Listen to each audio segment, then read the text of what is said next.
쉬샹 사육사님과 인터뷰 시작하겠습니다. 쉬샹 선생님, 푸바오는 처음으로 선수핑 기지에서 공식적으로 관람객과 만났을 때 매우 자연스럽고 당당한 모습을 보였는데요. 그때 기분은 어떠셨나요? 心情还是比较紧张吧，虽然是做了很多准备的工作，还是怕他出去之后就是表现得不好。但是当他出去的时候，感觉他很不错。当时他出来的时候，直接就先出来走了一下，可能就是因为和大家见面人太多了，他还刚开始还是有点怯生生的。我是在外场叫了他，叫了几声，然后他才过来的。过来之后上了那个气架，然后吃东西，慢慢的就缓解了。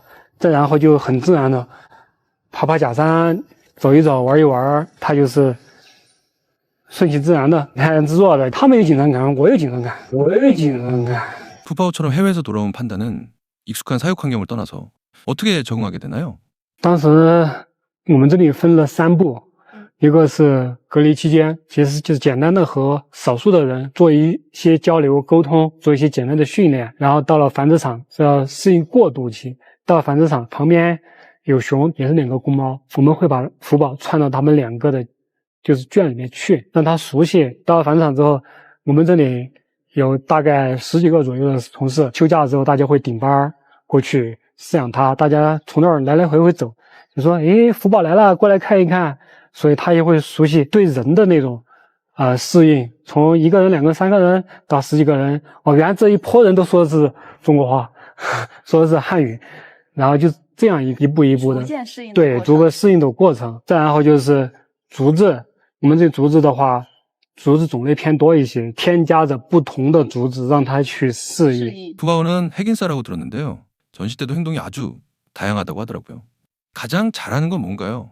最拿手的，现在说起来，其实他们可能喜欢看他就是打滚，但是我真的不愿意他出去打太多的滚。刚回来的时候在隔离区，环境陌生，他焦虑紧张，他害怕，应激反应，他就会打滚。他有时候开心的时候，在圈里哐就打起来了。他有2回，从那个洞内圈打到了外圈，就打出来了。打滚对他来说，时不时打一下就行，但不要经常去打。对他来说，能吃能喝，然后搞点其他的方式活动一下，爬爬树，我觉得就挺不错了。 평소에 다른 이웃 판다들과 교류를 하거나 새로운 친구를 사귀기도 하나요?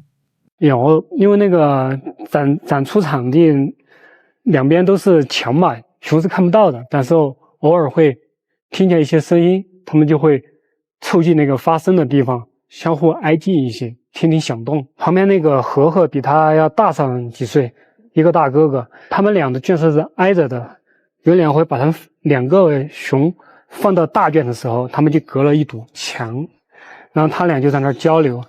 那个和和是公的，年纪是成年了，但是还没有长大，还是小朋友的感觉。然后福宝在这边叽叽呜呜的，就是那种羊叫啊，或者鸟叫啊，或者发点声音。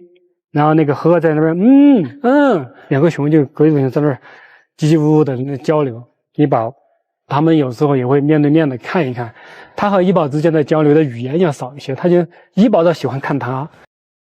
혹시 저희에게 좀 공유해 주실 수 있을까요? 지금 2분 사이에 서로만의 어떤 교감이나 암묵적인 호흡이 생기셨을까요? 早晨的话，给他喂钙片上传的时候，就会掐在那个苹果里面。那个时候他可能就是带点感觉。还有一个就是最近才有那个表现的，特别是下午4点钟的时候，我们要把那个竹子给它放到那个门洞外的平台上，包括竹笋、窝头和萝卜都会放那儿。然后我们饲养员在是在里面，他的门洞外面。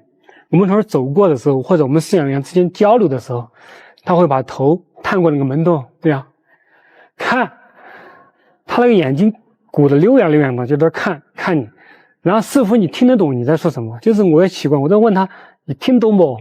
听不懂就要看，再就看。 신기하네요. 사천말을 알아듣나요? 现在对四川话还是有反应。前面几天用四川话叫他，他基本上还是有点反应的，因为他叫他肯定有事儿要发生。一般叫他之后就是吃。 它会和吃挂上关系，那是这种条件反射嘛。所以说，久而久之之后，听到说四川话或者说特别的几个音调的时候，它就会有一定的反应。确实还是蛮聪明的一只熊。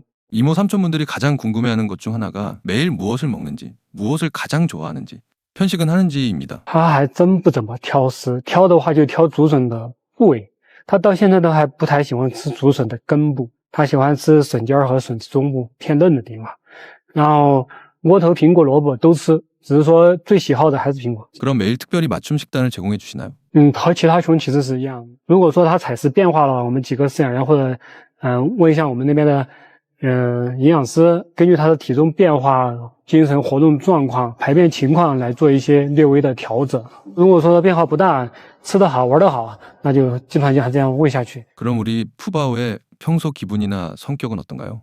말을 잘 듣는 착한 아이인가요? 刚回来的时候，它还有发情期的一些末端的迹象，现在基本上稳定了。一个小脾气的时候，今天早上我逗它的时候，它就有点小脾气，它可能不喜欢听我这儿碎碎念，它就想挠我一下。当然，它不是真的想伤我，它只是表示一下，别念了，我出去了。 성격은 어떻습니까? 性格是属于淑女类型的，但是玩起来的时候是疯子类型的。 푸바오의 매력은 뭐가 있을까요? 它最大的魅力，一个是淑女性格，第二个就是说它早生的时候确实也比较活泼。淑女性格是它对饲养员的时候哈，它对游客的时候，它就是确实是。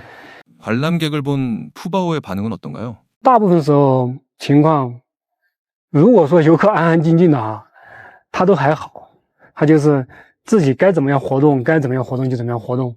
他喜欢爬树，我们搭了一根梁子，这个爬到树上，他就会爬一遍，然后在那个运动场的底端来回走走，然后不是搞一些小丰容吗？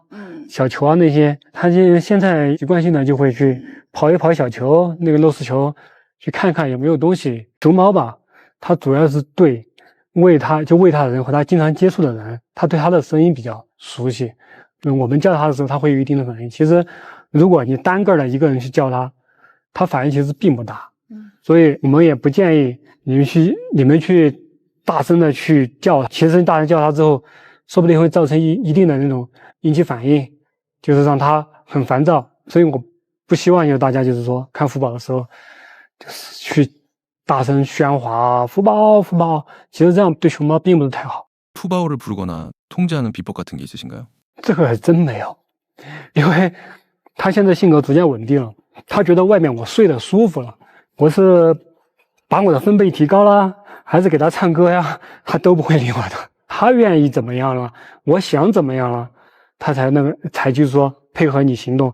他有时候我们叫他确实能叫得回来，没到那时间点的时候，我叫他想他回来了，脑袋就先台阶看一看，啪，他又下去了，然后就这样，然后继续睡了，就不带回来了。如果到了某个时间点，比如说。 加餐的时候，该喂鸡料的时候，该吃饭的时候，你叫它，那个行为就相对明显一些。所以说，你要收猫有什么特殊的，说实在的，遇到过一两回来，就是我说话吧，我就说你再不回来，我没吃的啦。结果它真的回来了。所以有时候我就怀疑它真的听得懂还是假的听得懂，这我真不知道。但它对我声音是有反应，这是我比较确定的。 스타 판다를 돌보는 사육사로서 부담을 느끼시나요? 压力肯定是有的，毕竟它关注度那么高，喜欢它的人那么多。 也有怕自己做不好的时候，但是确实，我现在能做的就是力所能及的把自己能做的事情、身边事情给做好。 어떻게 하면 판다 사육사가 될 수 있을까요? 要成为熊猫饲养员，最起码你要有份爱心，最起码你得有相关一些的动物方面的了解的知识，还有一个就是耐心，你要守得住，因为像陈树坪基地，并不像大城市，这里的生活就是大山。 水，游客来了可以看看游客，像以前游客没那么多的时候，游客很少，你要耐得住。 많은 분들이 판다 사육사는 세상에서 가장 행복한 직업이라고 하는데 실제로 행복하신가요? 挺喜欢熊猫的，我们经常形容熊猫就是憨态可掬嘛。客观点，熊猫的智商真的不是特别高，所以熊猫的行为其实相对来说是比较简单的。它一个简单的行为和它现在那个造型配合起来，就感觉很可爱、很萌。 其实很多行为都是出于它本身自发的行为。有时候它比如蹭个痒的时候，蹭个大屁股，嘎吱嘎吱嘎吱那儿蹭，你觉得很有喜感。当你觉得累的时候，有时候你看着发呆的熊猫，你跟着发呆的时候，其实有点像那种放空自己的那种感觉，也比较治愈。慢慢的和它们相处的话，就它自然而然就存在了一种感情。我们这里很多饲养员存在的感情都不是一种。 对某一只熊猫的感情，其实我们对很多熊猫、大部分的熊猫或者所有的熊猫，都是这样一种感情，就是一种博爱的感情。今天我喂的是福宝，对吧？明天我换到其他一个地方，或者重新在饲养另外2个熊猫，我们还是以同样的一种感情去服务它们也好，就是饲养它们也好，这样一种工作的一种心情或者一种责任。其实作为熊猫饲养员，和它们相处的时间比和家里人相处的时间还要久一些，所以我们能做的就是用我们自己一种博爱的一种对熊猫的态度还有责任，做好这一份工作，它们能够吃得好、睡得好、玩得好、长得好，这就是我们最大的心愿。 2024년 여름 쉬샹 사육사님의 인터뷰 내용이었습니다.